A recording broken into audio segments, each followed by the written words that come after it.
আসসালামু আলাইকুম। Freelancer Faisal YouTube চ্যানেলের পক্ষ থেকে আপনাদের সবাইকে জানাই স্বাগতম এবং আজকে আমাদের শেষ পর্ব, সেটা হচ্ছে এলিমেন্টরের।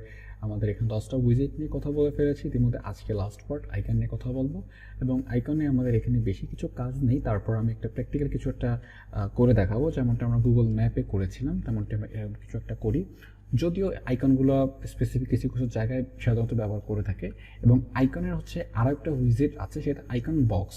হ্যাঁ, সেটা আমরা পরবর্তীতে শিখবো এবং এখানে নিচে গেলে আমরা পেয়ে যাবো আইকন বক্স। তবে আমাকে আইকনটা শিখি আগে। হ্যাঁ, তো আইকনটা আনার জন্য হচ্ছে আমরা আইকন বিষয়টাকে আমরা একটু ড্র্যাগ করে এনে এখানে দেখানোর ট্রাই করি। তো এখানে প্লাস আইকন নিয়ে আমি হচ্ছে এখানে একটা এক কলাম বিশিষ্ট স্ট্রাকচার নিচ্ছি। নেওয়ার পর আবার কিউব আইকনে ক্লিক করে আমরা এখানে আইকনটাকে ড্র্যাগ করে এখানে ছাড়ি। তো এটা আনার পর দেখতে পাচ্ছি এখানে ইমেজ, আমি যখন ইমেজের যে অপশনটা আমরা দেখেছিলাম ইমেজ উইজেটটা, এখানে ঠিক সেরকম। তো ইমেজ উইজার যেরকম এখানে ইমেজ আপলোড করা যায়, এখন এখানে আপনি কিন্তু আইকন আপলোড করতে পারবেন এবং আইকন এখানে হচ্ছে সম্পূর্ণ ফন্টওসমের লাইব্রেরিটা হচ্ছে এখানে আইকন। ঠিক আছে, সেটা ডিভিতে সেটা আমি দেখিনি। তো এলিমেন্টর এটা আমি দেখলাম অনেক আইকন এখানে আছে এবং ফন্টওসমের যে পুরো লাইব্রেরিটা এখানে রয়েছে। ঠিক আছে, আপনি যে কোনো একটা আইকন এখানে ইউজ করতে পারেন। তো এইটার মানে হচ্ছে আপনি এখান থেকে যে কোনো আইকন চুজ করতে পারবেন এবং এখানে থেকে আপনি সার্চ করতে পারবেন। ফোন আইকন নেবেন, ঠিক আছে, এখানে ফোন লিখলেন, ফোনের আইকনগুলো চলে আসতো। লেফট সাইড বা রাইট সাইড যেটা আছে সেটা আমি ইউজ করতে পারি, ইনসার্ট করলাম। দেখতে পাচ্ছেন এখানে ফোন আইকনটা চলে এসেছে। তারপরে এই আইকনটা আমি কেমন দেখতে চাচ্ছি, এটার আমি সার্কেল চাচ্ছি নাকি ফ্রেম চাচ্ছি, এটার কিছু অপশন এখানে দিয়েছে এবং নিচে কিছু শেপ দিয়েছে। এটাকে স্কোয়ার লাগবে না সার্কেল লাগবে। হ্যাঁ, এটা স্কোয়ার আছে এবং এটা কিন্তু আমার তৈরি করা লাগতেছে না, এটা শেপ এদের দেওয়া আছে, আমরা ইজিলি ইউজ করতে পারছি। এটা একটা বড় অ্যাডভান্টেজ বলা আছে। এবং এইটা সার্কেল নাকি স্কোয়ার চাচ্ছি, ঠিক আছে, আমি এখানে ভিউ কোনটা চাচ্ছি এবং ভিউয়ের আবার শেপ আছে, এই শেপটা আমি আবার চেঞ্জ করতে পারতেছি। শেপ আবার কয় প্রকার, এখানে সার্কেল এবং স্কোয়ার দুই প্রকার। তো আমরা স্কোয়ারটা নিচ্ছি, সার্কেলটা নিচ্ছি। তারপর হচ্ছে লিঙ্ক, কেউ চাইলে এই আইকনের উপর ক্লিক করে অন্য কোথাও রিডাইরেক্ট করাতে পারি আমরা। অর্থাৎ এখানে যদি ক্লিক করে অন্য কোনো ওয়েবসাইটে আমি যেখানে আমি তাকে রিডাইরেক্ট করাতে চাই, এখানে লিঙ্ক দিলে সেখানে চলে যাবে। ঠিক আছে, এবং লিঙ্কের পাশে গিয়ার আইকন, আর এটা হচ্ছে ডাইনামিক ট্যাগ। ডাইনামিক ট্যাগ এটা কাজ করতে পারবো। তো ডাইনামিক কাজ এখন আমরা শিখবো, ফিউচার ইনশাল্লাহ শিখবো। পাশে থাকবেন অবশ্যই সাবস্ক্রাইব করে।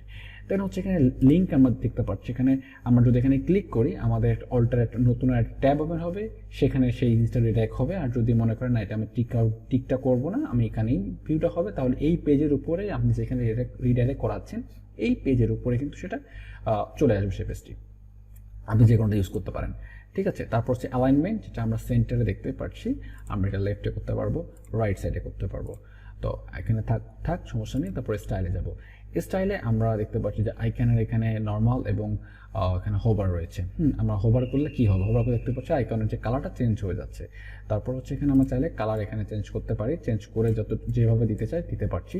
দেন হচ্ছে আমরা সেকেন্ডারি কালার, দ্যাট মিনস ওপরে যে ফোন আইকনটা আছে এইটার কালার চেঞ্জ করতে পারবো। হ্যাঁ, এটার কালার যদি আমি রেড ইউজ করি, রেড ইউজ হয়ে যাচ্ছে এবং এইটা আমি ব্ল্যাক করে দিচ্ছি। ব্ল্যাক আমি এটা, আচ্ছা এটা সেটা থাকুক, অবশ্য সুবিধা নেই। তারপর সাইজ আমি এখান থেকে আইকনের পুরো আইকনটাকে আমি এখানে বড় ছোট করতে পারছি। তারপর হচ্ছে প্যাডিং, মানে ভিতর থেকে প্রসারিত করতে পারছি, এগুলো নিয়ে কথা বলেছি আমি। এবং রোটেট করে আমি ঘোরাতে পারবো। হ্যাঁ, আমার আইকনটাকে আমি কিন্তু ঘোরাতে পারবো এবং যদি এই আইকন চাই আমি কিন্তু পেয়ে যাবো। এই আইকনটা ফন্টওসমে পাওয়া যায় এবং এই আইকনটা ফন্টওসমে কিন্তু রয়েছে, আমরা চুজ করতে পারবো। যদি কোনো কারণে যদি রোটেট করার প্রয়োজন পড়ে রোটেট করতে পারেন। তারপর হচ্ছে বর্ডার রেডিয়াস। বর্ডার রেডিয়াসটা হচ্ছে আমরা যদি এখানে কন্ট্যাক্ট থেকে যদি এটা আমরা স্কোয়ার যদি সিলেক্ট করে দেই, স্কোয়ার দিয়ে যদি আমরা রেডিয়াসটাকে এখান থেকে আমরা বাড়াই, এখন এখানে কিন্তু অটোমেটিক আমরা ম্যানুয়ালি সার্কেল করতে পারবো। হ্যাঁ, দেখতে পাচ্ছেন সার্কেল 50, মানে এখানে সার্কেল হয়ে যাবে। এখানে টপে রাইট সব দিক থেকে আমরা রেডিয়াস দিয়ে দিয়েছি। রেডিয়াস নিয়ে অনেক কথা বলেছি, যারা সেই ভিডিওগুলো দেখে নেবেন। আচ্ছা, তারপর হচ্ছে হোভার করলে কি হবে। এখন হোভার করার পর যখন এটা মাউসের কার্সারটি রাখা হবে, তার মানে হোভার আমি চাইলে কালার চেঞ্জ করতে পারতেছি। হোভার করলে আমাদের ব্যাকগ্রাউন্ডের কালার রেড হয়ে যাবে এবং সেকেন্ডারি কালার হোয়াইট হয়ে যাবে, যেমনটা এই যে। হ্যাঁ, এবং এটার অ্যানিমেশনটা কেমন হবে, শ্রিঙ্ক হবে নাকি, যেমন এই তোমার শ্রিঙ্ক করছে, শ্রিঙ্ক। তারপর যদি আপনি পালসের মতো করে কাজ করবে। ঠিক আছে, এটা সাইজ আমরা দেখতে পেরেছি। মাউসের হোভার করলে কি হবে, এবং মাউসের হোভার করলে আমরা চাচ্ছি না রেডিয়াসটা রাখতে, এটা আমরা অফ করে দিলাম। যদিও এটা এখানে কাজ করবে না, এখানে আইকনের যে হোভারটুকু শুধুমাত্র এই বর্ডারের পর্যন্ত কাজ করবে। ঠিক আছে, নিচ থেকে কোনো কিছু কাজ করবে না হোভারে। ঠিক আছে, তো যাই হোক, হোভারে আমরা এতটুকু করতে পারবো। এবং অ্যাডভান্স আমার হচ্ছে 13তম পর্বে দেখানো আছে, অ্যাডভান্সটা আপনি দেখে নেবেন সেটা। আচ্ছা, তাহলে আমরা একটা ডিজাইন করি, সেটা হচ্ছে ভিডিওটা যদি লেন্থ হয়ে যায় তাহলে আপনি ভিডিও যদি এরপর থেকে না দেখতে চান আপনি স্কিপ করতে পারেন। ঠিক আছে, আমাদের মেইন কাজটা কিন্তু শেষ হয়ে গিয়েছে।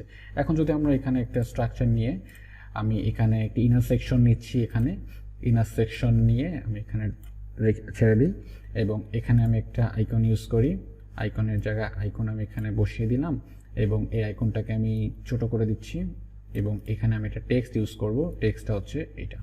এবং এখানে আমি একটা কাজ করব, এই আইকনের নাম দিব হচ্ছে ধরুন আমি আইকনটার নাম দেবো হচ্ছে ইমেইল। ঠিক আছে, তাহলে ENV, আচ্ছা এনভেলপ হচ্ছে ইমেইলের আইকনের নাম, ইনসার্ট করলাম, ইমেইলটা চলে আসলো এবং এখানে লেখা আছে টেক্সটটা, এই টেক্সটটাকে আমি সেন্টার বরাবর নিয়ে আসার জন্য এই টেক্সটটা আমি এই মাঝ বরাবর নিয়ে আসবো। তার জন্য হচ্ছে এখানে বই আইকন, বই টাইপের আইকন দেখতে পাচ্ছেন, এই আইকনে ক্লিক করে এটা ভার্টিক্যাল অ্যালাইনমেন্টটা আপনি মিডল করে দেবেন, তাহলে এই বরাবর চলে আসবে। ঠিক আছে, আমরা ছোটো করে দিচ্ছি, এইখানে বারের উপর যদি আপনি ক্লিক করে বাম পাশে সরান তাহলে এটা ছোট হবে এবং এটা বাম দিকে সরবে, অর্থাৎ এই কলামের সাইজটা ছোট হবে, এই কলামের সাইজটা বড় হবে। তো এখানে একটা আমি মেইলের নাম ইউজ করতে পারি, তো মেইল দিতে পারছি যে ad@freelancerfoysal.com। ঠিক আছে, এটা হচ্ছে আমাদের কিন্তু অনেক অনেক অ্যাবাউট আস পেজে কিন্তু আমরা দেখতে পারি এরকম। এবার এটাকে যদি আমরা কালার চেঞ্জ করি, স্টাইলে গিয়ে আমাদের যে কালারটাই দিতে ইচ্ছা করা সেটা আমরা এখান থেকে ইউজ করলাম। ঠিক আছে, তারপর এইটা যদি আমরা কালার স্টাইল চেঞ্জ করতে চাই আমরা কালো দিয়ে দিচ্ছি, যেমন খুশি তেমনই আমরা আঁকছি। ঠিক আছে, তারপর সাইজ ছোটো করতেছি, বড় করতেছি, এটা ছোটো করলাম। আইকন যদি ছোটো করতে চাই আইকনে পেন আইকনের উপর ক্লিক করবো, তারপর এখানে সাইজ ছোটো করে দিতে পারবো এই যে। ঠিক আছে, তারপর যদি মনে করি যে এটা লেন্থ অনেকটা ডিস্টেন্সটা বেশি হয়ে গেছে, এরকম ছোটো করে দিতে পারছি।